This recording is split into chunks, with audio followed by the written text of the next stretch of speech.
talking about the big elephant in the room, Iran. Yeah. What do you think about the present agreement?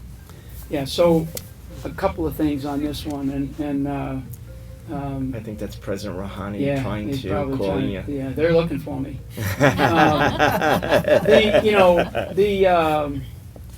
First of all, if you have not read it, the deal is online. It's publicly available, and I strongly recommend.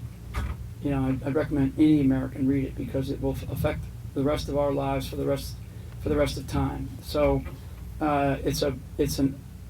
If you ever had to do a paper in high school with like a group paper and 4 kids, you had to get 4 kids to write it, and if you ever graded something like that, it looked like 4 people wrote it. That's what this deal looks like. Only in this case, it looks like 6 countries wrote it, and Iran was grading it. I mean, it is so. It's so bad for our national security, and it provides a country. It's like, for anybody that has children, I have a couple of kids, and it's like your kids constantly they have bad behavior constantly. I mean, seriously bad behavior. And then they suddenly come in one day and they say, hey, can I borrow the keys to the car? And you go, yep, here's the keys to the car, no problem. Even though they've been out, they've been out drinking and driving all the time, they've been in trouble with the law, and they're just doing really vicious, vile things. But you still give them the car. I mean, that's kind of what we just did. We just gave a nation, Iran, who has done nothing but demonstrated bad behavior for decades. We basically just gave them the keys to the nuclear car.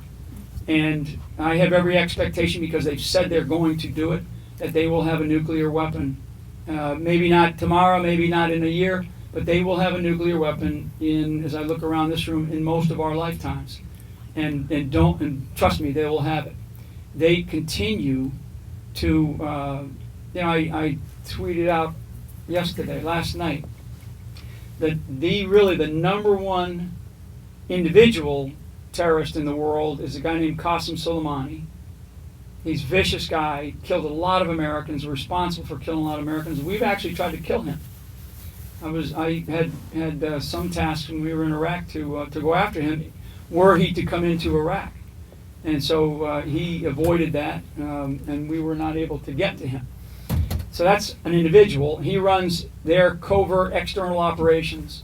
And then the nation state of Iran, as of yesterday, was still state sponsor, the number one state sponsor of terrorism around the world, not just in the Gaza or Iraq or somewhere, but around the world. Number one state sponsor of terrorism, designated by our United States State Department. So what this deal does, and if you read down in the appendices, there's about 5 of them, you see Qasem Soleimani's name as being an individual who's now taken off that list, so he can travel the world. And Iran itself, as a nation state sponsor of terrorism, they are now no longer on that list.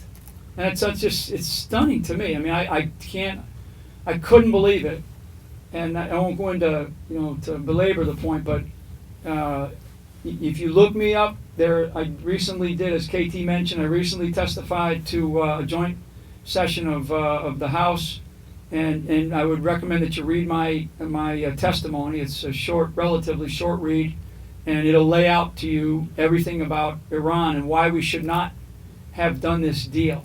But we did, and now we're going to have to live with it, and now we're going to have to try to figure out some ways to solve it.